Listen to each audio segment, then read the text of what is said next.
Que se passe-t-il lorsqu'un homme qui possède tout l'argent du monde tente d'humilier une femme qui, selon lui, n'a rien ? Au cœur de New York, dans l'un de ses restaurants les plus exclusifs, un milliardaire dégoulinant de mépris décida de se moquer de sa serveuse dans une langue qu'il était certain qu'elle ne comprendrait pas. Il murmura son venet en français, une blague cruelle destinée uniquement aux oreillins de sa compagne. Mais il commit une erreur fatale. La serveuse, cette femme qu'il considérait comme moins que de la poussière, ne fit pas que le comprendre. Elle se figea, non de peur, mais parce qu'elle l'avait reconnu. À cet instant, elle était prête à révéler un secret qui non seulement détruirait son orgueil, mais anéantirait tout son empire. L'atmosphère de l'Atgard n'était pas simplement de l'air, c'était un environnement soigneusement orchestré. Cela sentait l'argent, le vieil argent, un subtil mélange d'huile de citron pour l'acajou poli, de cuir vieilli des banquettes, et le parfum à peine perceptible, mais hors de prix, de l'huile de truffe s'échappant de la cuisine. Depuis le 65e étage, le restaurant offrait une vue sur Central Park qui était en soi une déclaration de pouvoir. Seule l'élite de la ville pouvait se permettre de contempler le monde d'une telle hauteur. Parmi le personnel qui se déplaçait comme des fantômes silencieux dans cette cage dorée, se trouvait Clara Morrow. Pour les clients, elle n'était qu'un élément du décor. Une jeune femme de 26 ans, aux yeux couleur de mer en pleine tempête et aux cheveux sombres, attachés en un chignon strict. Elle était d'une efficacité irréprochable. Ses mouvements étaient bien calculés, son sourire poli mais distant. Et sa présence était volontairement discrète. Elle remplissait les verres d'eau avant qu'ils ne soient à moitié vides et débarrassait les assiettes avec une grâce spectrale. À tous égards, elle était la serveuse parfaite pour un endroit comme l'Atgard, visible uniquement lorsque c'était nécessaire. Mais sous la chemise blanche amidonnée et le tablier noir battait le cœur d'une princesse déchue.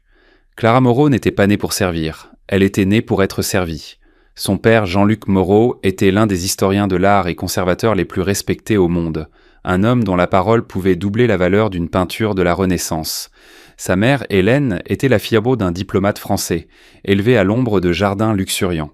L'enfance de Clara avait été un tourbillon de galas de musées, d'étés en Provence et de leçons d'escrime, de piano et de 3 langues. Le français n'était pas pour elle une simple matière scolaire, c'était la langue de ses berceuses, la langue dans laquelle ses parents se murmuraient des mots d'amour et se disputaient d'un. 5 ans plus tôt, ce monde doré s'était effondré. Jean-Luc Morrow fut accusé d'avoir orchestré l'un des plus grands scandales de contrefaçon d'œuvres d'art de l'histoire moderne. Un chef-d'œuvre récemment découvert, une œuvre présumée du maître hollandais Vermeer intitulée « La fille de l'alchimiste » avait été déclarée authentique sous son autorité. Il y avait mis en jeu toute sa réputation. 6 mois plus tard, des preuves scientifiques irréfutables démontrèrent qu'il s'agissait d'une contrefaçon brillante, mais moderne. Les conséquences furent catastrophiques. Jean-Luc fut publiquement déshonoré, sa carrière anéantie, et ses amis de la haute société disparurent du jour au lendemain. Les frais de justice et les amendes engloutirent leur fortune. L'homme qui commandait autrefois les salles de vente d'un simple hochement de tête devint un paria. Mais la véritable tragédie était l'accusation elle-même. Il jura qu'il était innocent, qu'il avait été piégé et que les preuves contre lui avaient été fabriquées. Il pointa du doigt son partenaire en affaires, un parvenu impitoyable du monde de l'entreprise qui avait un intérêt direct dans la vente du tableau. Mais personne ne l'écouta. Les preuves étaient accablantes, les médias avaient créé l'image d'un méchant, et Jean-Luc Morrow fut condamné par l'opinion publique. Le stress et la honte le brisèrent. Un accident vasculaire cérébral massif le laissa partiellement paralysé et incapable de parler clairement.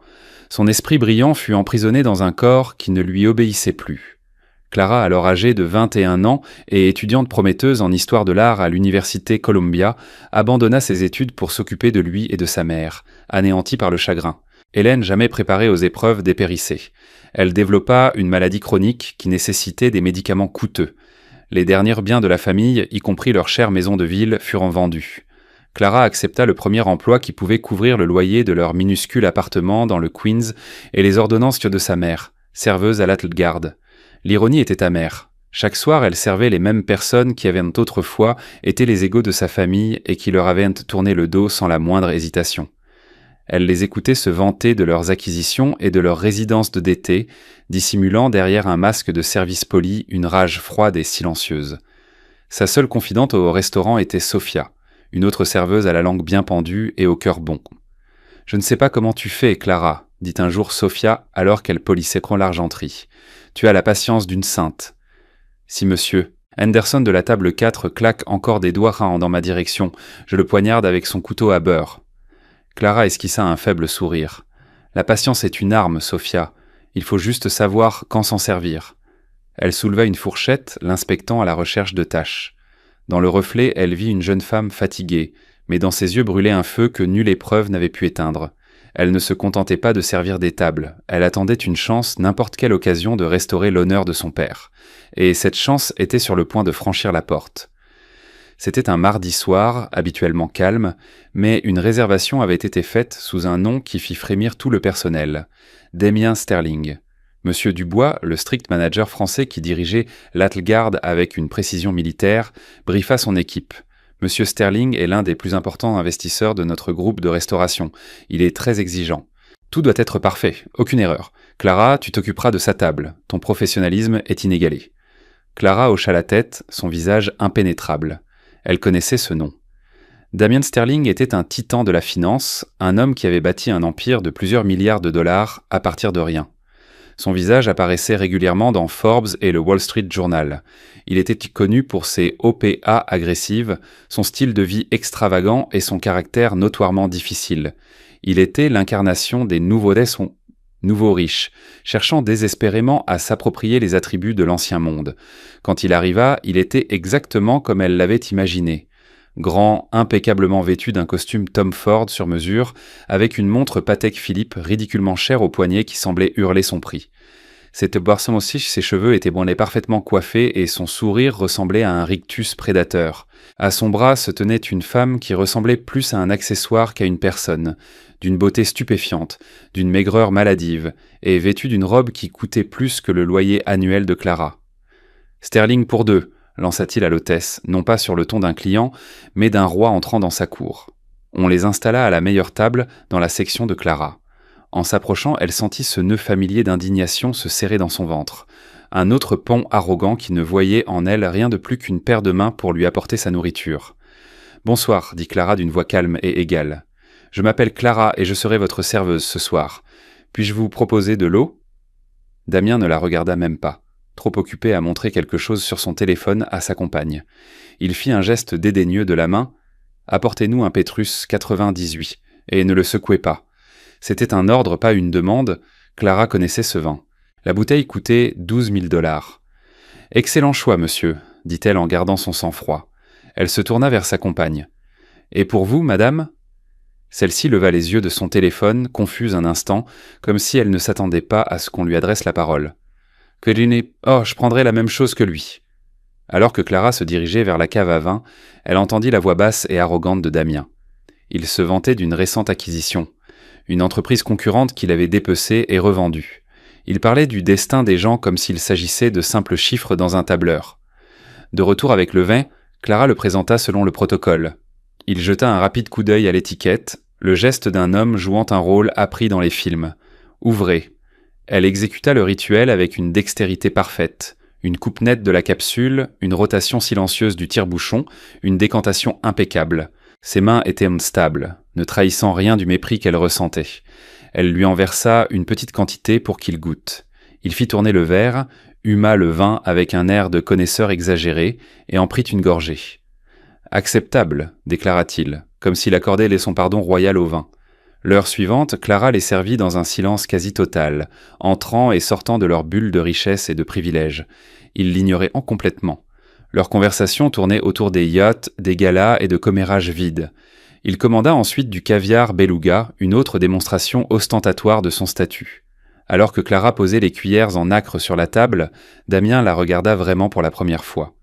Mais ses yeux ne virent pas une personne, mais un objet, un accessoire dans sa propre performance. Il se pencha vers sa compagne avec un sourire complice, baissa la voix, certain de créer un espace privé entre eux, et se mit à parler en français. Une langue qu'il considérait de toute évidence comme son arme secrète, un signe de sa culture supérieure. Son accent était épouvantable, une version maladroite et massacrée de la belle langue dans laquelle Clara avait grandi. Mais les mots, eux, résonnèrent avec une clarté cristalline. « Regarde cette pauvre petite chose, » commença-t-il, sa voix suintant la condescendance. « Elle travaille si dur pour quelques miettes. Je me demande si elle a jamais goûté quelque chose de meilleur que les restes de la cuisine. » Sa compagne gloussa. Oh, Damien, tu es terrible. C'est la vie, ma chère, poursuivit-il, savourant son instant. Il y a les gens comme nous, et puis il y a les gens comme eux. Elle vit probablement dans une misérable boîte à chaussures, dans un quartier que je ne traverserai même pas en voiture. Clara resta parfaitement immobile.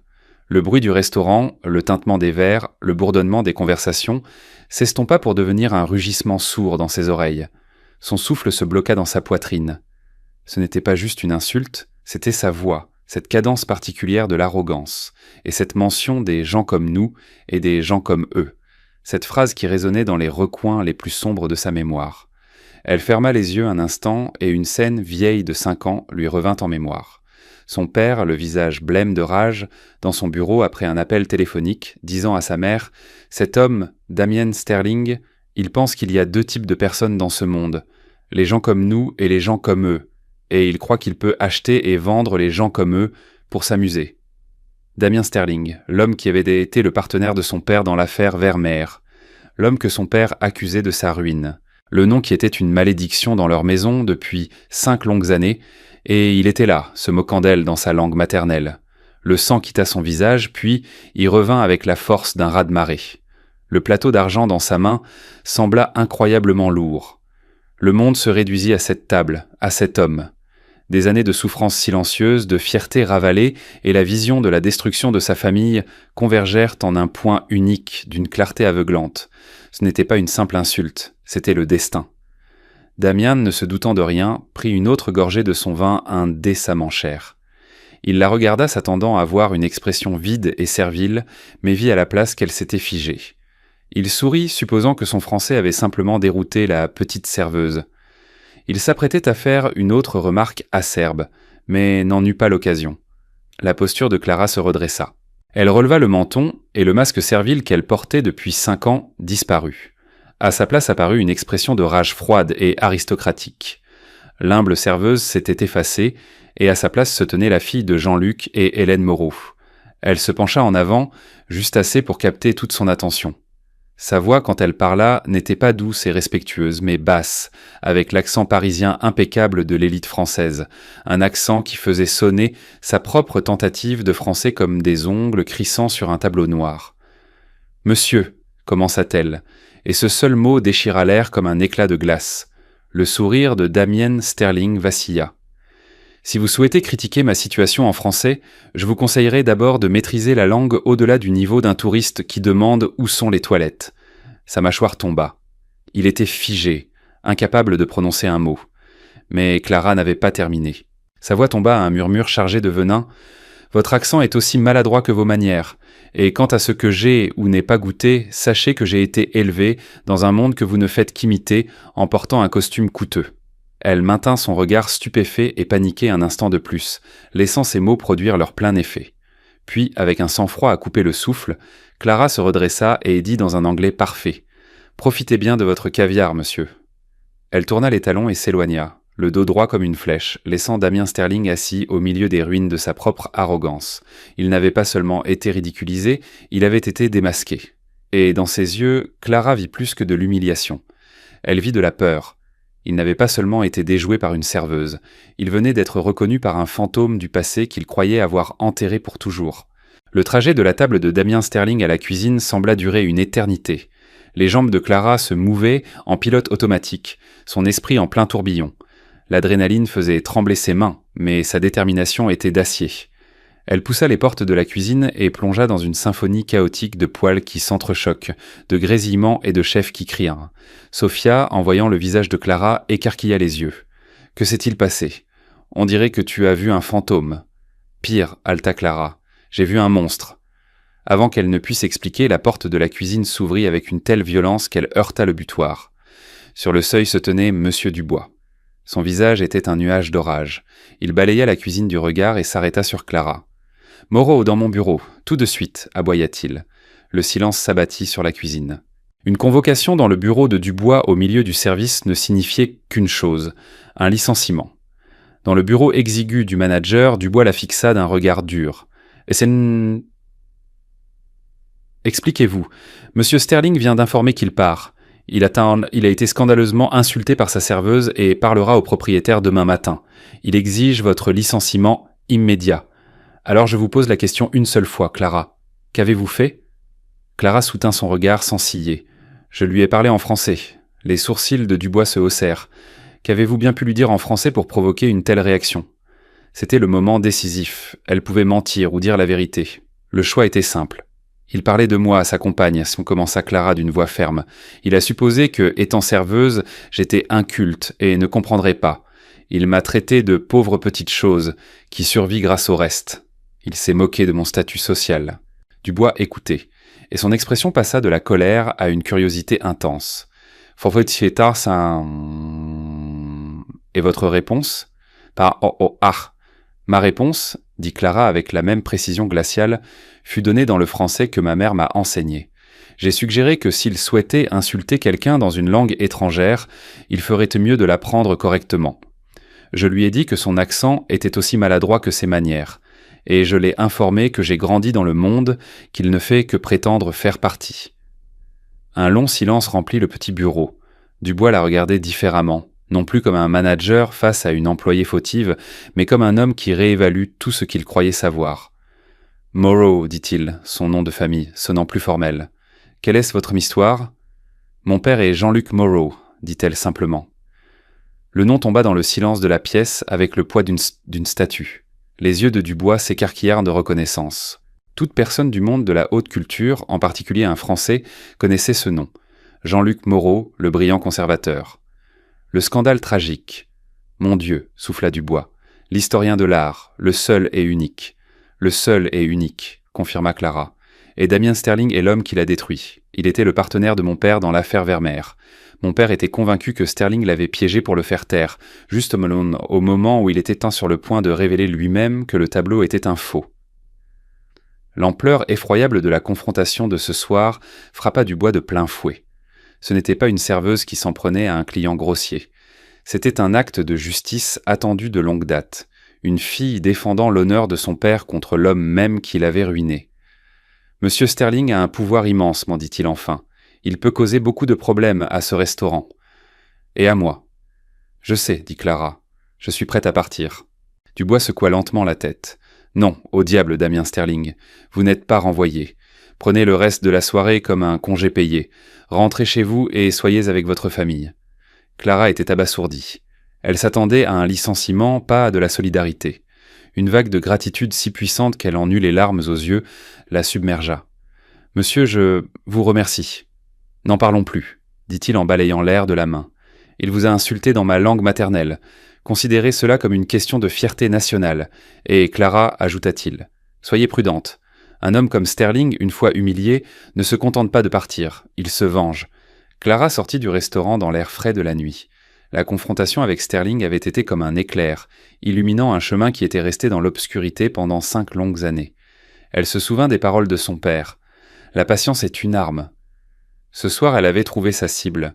Arrivée dans leur petit appartement du Queens, elle trouva sa mère endormie dans un fauteuil et son père éveillé, près de la fenêtre dans son fauteuil roulant.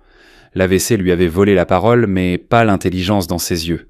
Elle s'agenouilla à côté de lui. « Papa, dit-elle doucement, je l'ai vu ce soir, Damien Sterling. » La main de son père se crispa. Un son rauque, plein de rage et de frustration, s'échappa de sa gorge.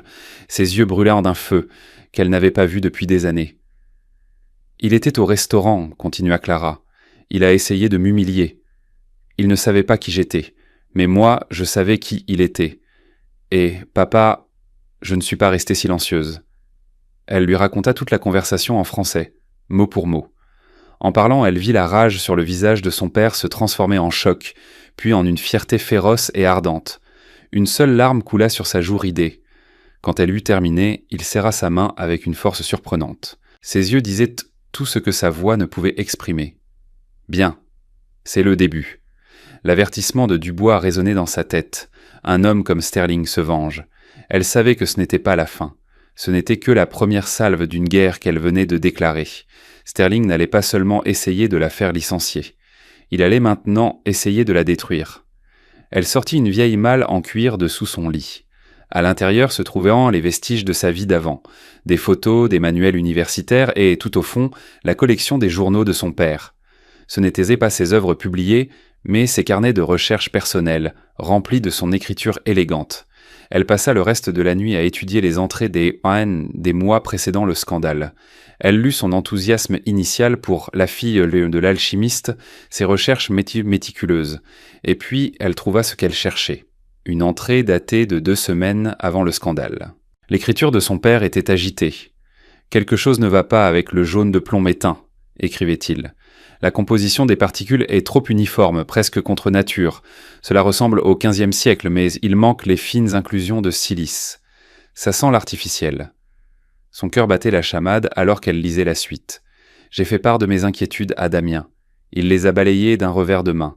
C'est notre poule aux œufs d'or, Jean-Luc, a-t-il dit. Ne gâche pas tout. Son avidité était troublante. Il a déjà prévendu des parts du tableau à un consortium d'investisseurs. Si le tableau se révèle être un faux avant la vente publique, il sera ruiné et démasqué comme un fraudeur. La dernière entrée, glaçante, datait de 2 jours, avant sa disgrâce publique. Maintenant, j'en suis certain, c'est un faux. Un chef-d'œuvre, mais un faux. Le dessin sous-jacent de la manche de la jeune fille présente des hachures caractéristiques d'un célèbre faussaire du XXe siècle. Demain, je présenterai mes conclusions complètes à Damien. La vérité doit éclater. Mais il n'en eut jamais l'occasion. Le lendemain, une dénonciation anonyme mena les enquêteurs à un compte bancaire suisse au nom de son père, crédité de plusieurs millions. Il avait été piégé, parfaitement et complètement. Clara referma le journal, c'était là, la preuve. Sterling n'avait pas seulement profité du scandale, il l'avait orchestré pour empêcher son père de le dénoncer. C'était une fraude massive. Un plan froid et précis commença à se former dans son esprit. L'humilier ne suffisait pas. Elle devait détruire tout ce qu'il avait bâti sur les cendres du nom de sa famille. Son téléphone sonna. Un message de Sophia. « Dubois a dit que tu n'es pas renvoyé, mais en congé payé pour une durée indéterminée. Il m'a demandé de te dire de faire profil bas. Sois prudente. Faire profil bas. » C'était un bon conseil, qu'elle n'avait aucune intention de suivre. Le temps de se cacher était révolu. La chasse avait commencé. Le congé payé était un répit temporaire, acheté par le courage de M. Dubois. Clara savait que cela ne durerait pas. Damien Sterling allait enquêter sur la serveuse qui l'avait humilié, et dès qu'il découvrirait le nom de Morrow, sa peur se transformerait en une rage dangereuse. Le temps pressait.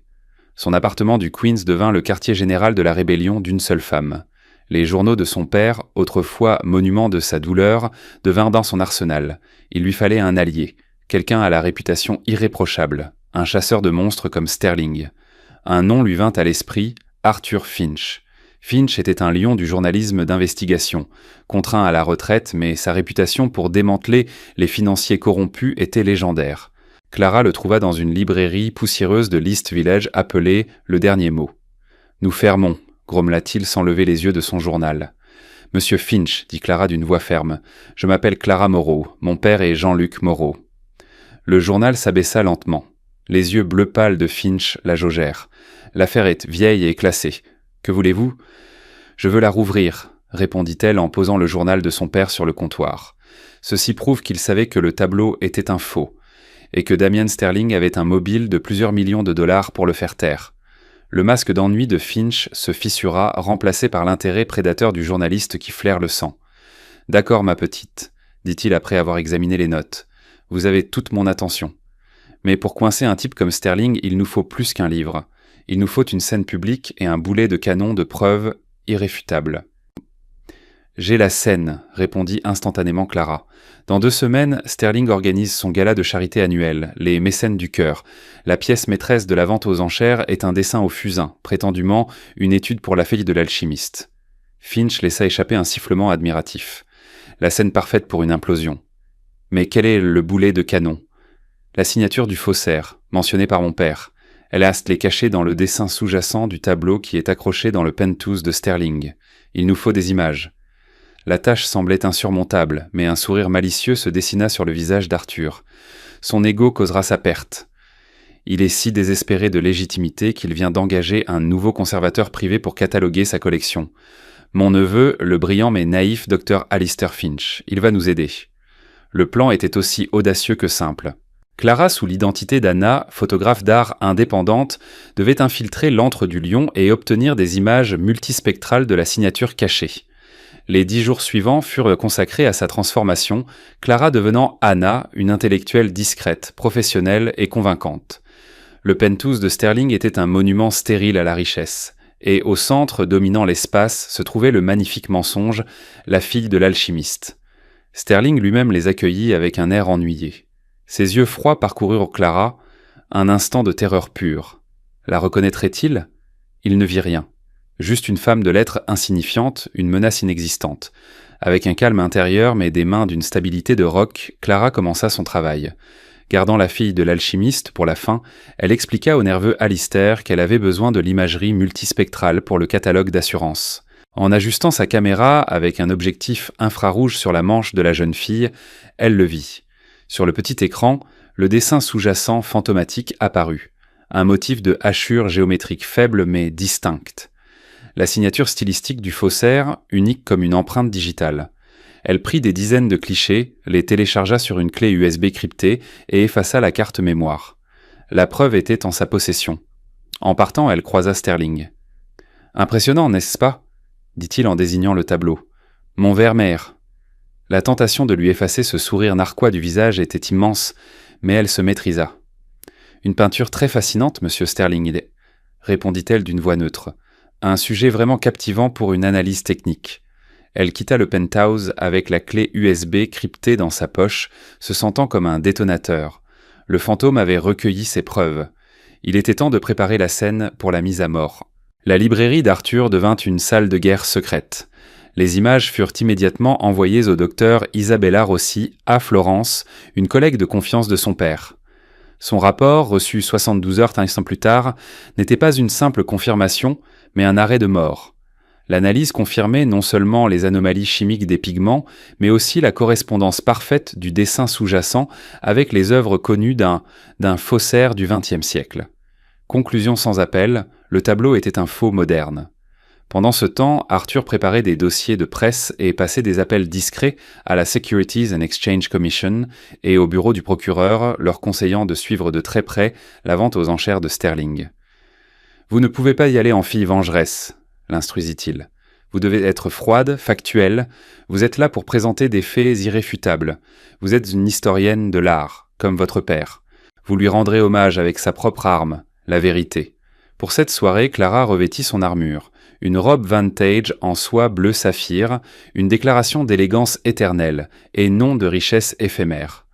Le soir du gala, le temple de Dundur au Metropolitan Museum of Art scintillait de charité ostentatoire. Clara se déplaça à travers la foule, un fantôme de leur monde qu'ils ne reconnaissaient même pas. Et là se tenait le roi lui-même, Damien Sterling, se prélassant dans la gloire, intouchable et convaincu de son impunité. Après une série de discours flatteurs, Sterling monta sur scène. « C'est avec une immense joie que je propose à la vente une pièce tout à fait spéciale de ma collection personnelle, » ronronna-t-il. Un assistant dévoila le dessin au fusain, une étude pour la fille de l'alchimiste. Une frénésie d'enchères s'ensuivit. Le prix grimpa jusqu'à un $250 000. À chaque offre, le mensonge de Sterling se renforçait. Adjugé au monsieur du 3e rang pour... Le commissaire-priseur leva son marteau. Attendez. Ce seul mot, prononcé d'une voix normale, déchira le silence de la salle. Toutes les têtes se tournèrent vers la source du bruit. Clara Moreau sortit de l'ombre. Son regard était fixé sur l'homme sur scène. « Je m'appelle Clara Moreau », sa voix était ferme et sonore alors qu'elle s'avançait vers la scène. Le nom eut l'effet d'un coup de poing. Un murmure parcourut la salle. Le visage de Sterling, jusqu'alors rayonnant de satisfaction, devint livide. « Je suis la fille de Jean-Luc Moreau », annonça-t-elle, sa voix emplissant le silence soudain. « Et en tant qu'historienne de l'art, j'ai le devoir d'informer toutes les personnes présentes de la véritable nature de l'objet pour lequel vous enchérissez. »« Sécurité !» siffla Sterling. « Sortez cette femme, elle est folle !» Ce dessin, continua Clara, ignorant l'agitation, n'est rien de plus qu'un accessoire moderne pour une fraude complexe de plusieurs millions de dollars. « Vous êtes folle !» hurla Sterling, sa voix se brisant. « C'est de la vengeance pour votre père criminel. »« Mon père n'était pas un criminel, » rétorqua Clara, sa voix vibrant de vérité. « Il a été réduit au silence par un homme qui risquait de tout perdre si la vérité éclatait. Un homme qui avait déjà commis une fraude en prévendant des parts d'un tableau qu'il savait être un faux. Cet homme, c'est vous, monsieur Sterling. » Elle leva son téléphone et sur les grands écrans de part et d'autre de la scène apparut une image du journal de son père. Puis la photo infrarouge de la manche avec la signature du faussaire encerclée en rouge. Mon père savait que le faussaire avait laissé sa marque secrète, expliqua-t-elle calmement. La voici. La diapositive suivante montrait la comparaison du rapport du docteur Rossi. La correspondance était parfaite. Mensonge, rugit Sterling, piégé, la sueur perlant sur son visage. Tout est faux. Mais ses dénégations se noyaient sous le poids des preuves, et c'est alors que le coup de grâce fut porté. Du côté de la scène, un jeune homme pâle et tremblant s'avança. C'était Alistair Finch. Il tenait une tablette. « Monsieur Sterling », sa voix tremblait, mais était audible dans le micro. « Vos dossiers financiers montrent un paiement de 2 millions de dollars à une société offshore. Le virement a été effectué 2 jours avant que le docteur Morrow ne soit publiquement accusé. Cette société est liée à l'organisation qui a fabriqué le faux rapport d'expertise. Si les preuves artistiques s'étaient le poignard, ceci était le poison sur sa lame. L'accusation ne portait plus sur un faux tableau, mais sur un complot, une fraude et un crime contre un innocent. » La salle explosa en un tumulte. L'empire de mensonges de Sterling s'effondrait sous ses yeux. À cet instant, les grandes portes de la salle de bal s'ouvrirent. 2 policiers et 2 enquêteurs en costume strict entrèrent. Ils se dirigèrent droit vers la scène, leurs regards fixés sur un seul homme. Clara les regarda s'approcher.